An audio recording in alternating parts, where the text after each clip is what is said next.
Good morning. St. Thomas Aquinas High School is proud to present Reading and Writing Skills, produced by the EDGE and Standardized Testing. Today's lesson will be about types of passages. Gaining the edge on passages. Determining the type of passage you are reading will help you understand the most effective way to read it.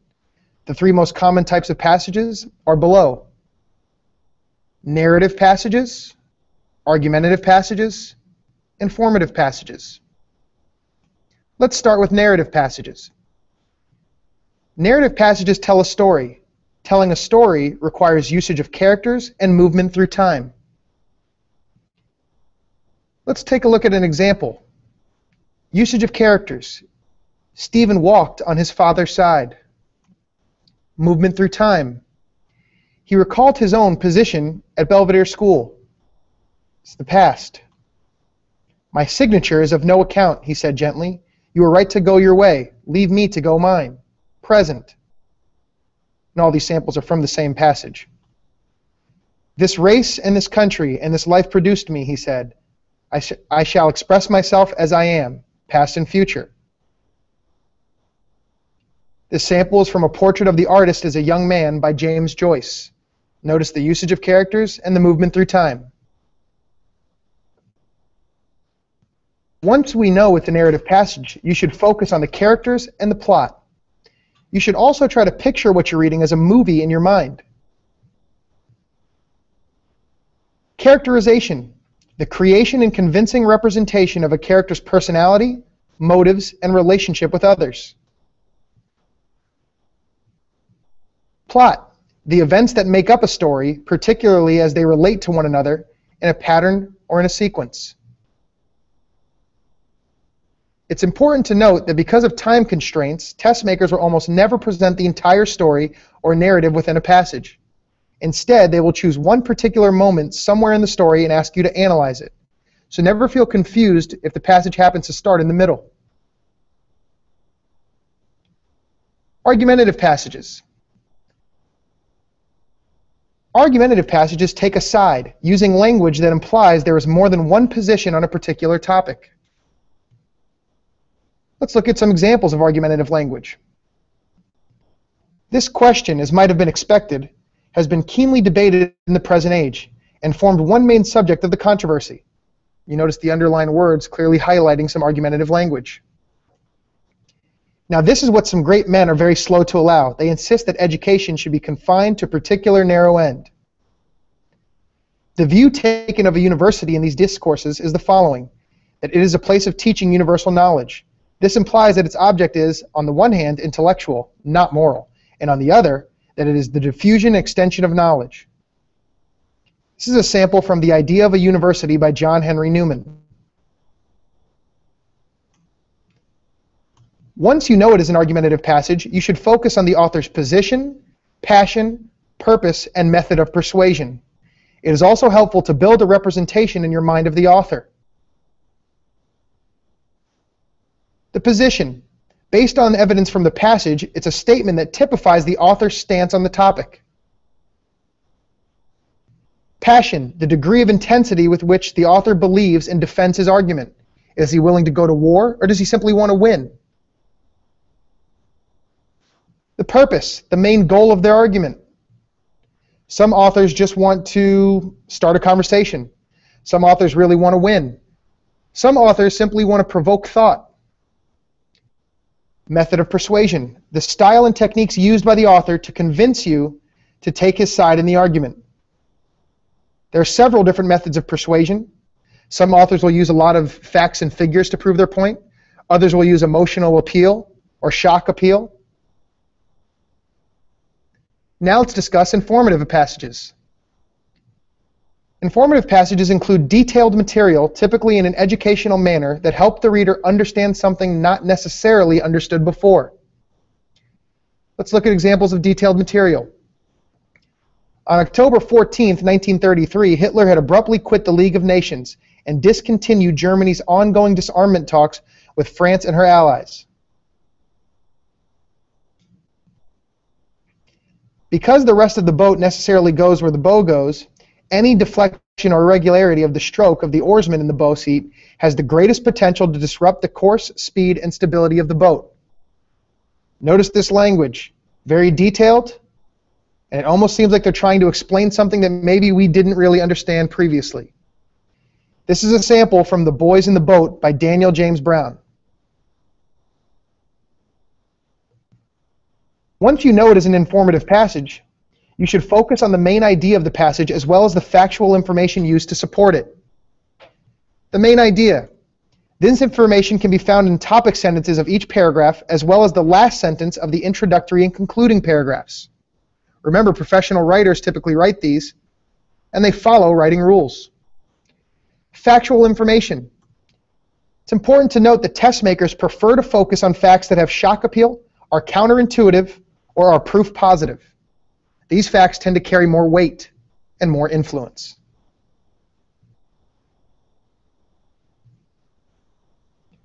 Let's do some practice problems. Read the following passages, then identify which type of passages they are. Narrative, argumentative, or informative. Highlight your evidence. I urgently appeal then for a new dialogue about how we are shaping the future of our planet. We need a conversation which includes everyone, since the environmental challenge we are undergoing and its human roots concern and affect us all. The worldwide ecological movement has already made considerable progress and led to the establishment of numerous organizations committed to raising awareness of these challenges. Regrettably, many efforts to seek concrete solutions to the environmental crisis have proved ineffective, not only because of powerful opposition, but also because of a more general lack of interest. Obstructionist attitudes, even on the part of believers, can range from denial of the problem to indifference, nonchalant resignation, or blind confidence in technical solutions. We require a new and universal solidarity. As the bishops of Southern Africa have stated, everyone's talents and involvement are needed to redress the damage caused by human abuse of God's creation. All of us can cooperate as instruments of God for the care of creation, each according to his or her own culture, experience, involvements, and talents. This was an argumentative passage. Take a look at the language that we've highlighted. I urgently appeal then for a new dialogue. We need a conversation which includes everyone, the challenge. Regrettably, many efforts to seek concrete solutions proved ineffective. There's powerful oppositions. Certain attitudes range from denial to indifference. We require a new and universal solidarity. Everyone's talents and involvements are needed to redress the damage. So clearly, they're showing that there could be several different opinions on a topic, and this author wants you to take his side. The next passage. Some forms of pollution are part of people's daily experience. Exposure to atmospheric pollutants produce a broad spectrum of health hazards, especially for the poor, and causes millions of premature deaths. People take sick, for example, from breathing high levels of smoke from fuels used in cooking or heating. There is also pollution that affects everyone, caused by transport, industrial fumes, substances which contribute to the acidification of soil and water, fertilizers, insecticides, fungicides, herbicides, and agrotoxins in general. This would be an informative passage. Notice the language, very technical language, almost teaching us something that maybe we didn't know before. Forms of pollution, exposure to pollutants from a broad spectrum of health hazards, causing millions of premature deaths. Notice the shock appeal in some of these facts. Pollution that affects everyone, caused by transport, industrial fumes, so on and so forth. The next passage. Mary, the mother who cared for Jesus, now cares with maternal affection and pain for this wounded world. Just as her pierced heart mourned the death of Jesus, so now she grieves for the sufferings of the crucified poor and for the creatures of this world laid waste by human power. Completely transfigured, she now lives with Jesus, and all creatures sing of her fairness. She is the woman clothed in the sun, with the moon under her feet, and on her head a crown of 12 stars. Carried up into heaven, she is the mother and queen of all creation. In her glorified body, together with the risen Christ, part of creation has reached the fullness of its beauty. She treasures the entire life of Jesus in her heart, and now understands the meaning of all things. Hence, we can ask her to enable us to look at this world with eyes of wisdom. This would be a narrative passage. Notice the main character Mary, and how they're building a characterization of her. The mother who cared for Jesus with maternal affection. She grieves for suffering. All creatures sing of her fairness. She is the woman clothed, the descriptions here, clothed in the sun with the moon under her feet, her head a crown of 12 stars. She is a mother and queen. She treasures the entire life of Jesus. Notice, showing her character portrayals here. We ask her to enable us. Notice the travel through time, from present, past, future, so on and so forth. Clearly a narrative passage. Now let's try to do a more difficult assignment. This is the passage that we previously labeled as argumentative. Can you identify the author's position, purpose, and method of persuasion?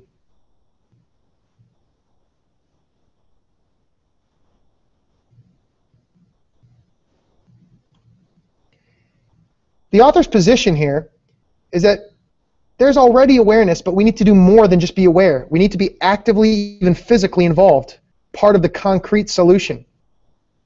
His purpose seemed to be to convince us that a change is needed and to perhaps begin making that change.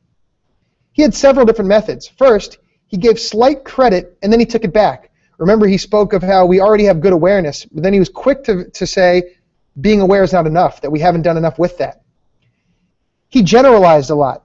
He spoke of everybody as a whole, of even the believers he included in this group, of people who don't actually do anything, that perhaps we rely too much on technical solutions, that we range from denial to indifference, so on and so forth. He used VIP quotes. Remember, he quoted the bishops of Southern Africa, and he spoke of God's plan, etc., etc. For the next passage, the one we labeled as informative, can you identify the author's main idea and any important factual information?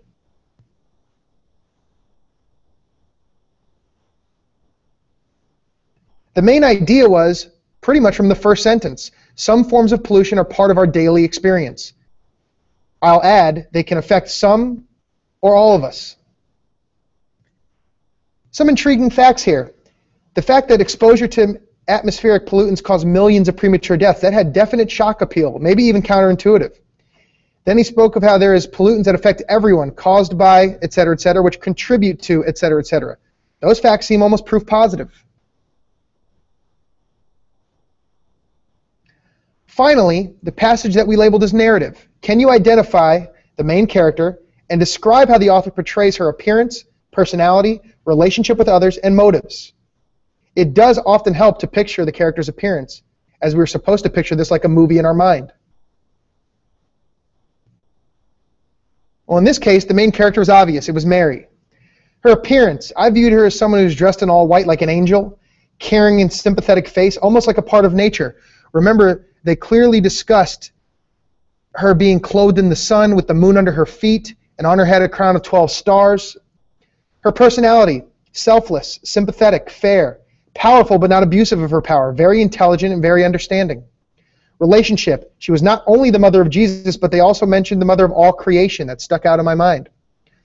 Motives, her purpose here was to care for Jesus and all creation, to forgive and sympathize with humans for any damage done to it, to bring beauty to the world. Now, although these passages and assignments were a little bit difficult, they are possible to do if we have an identifiable criteria to follow. We'll see you next week. Thank you for listening.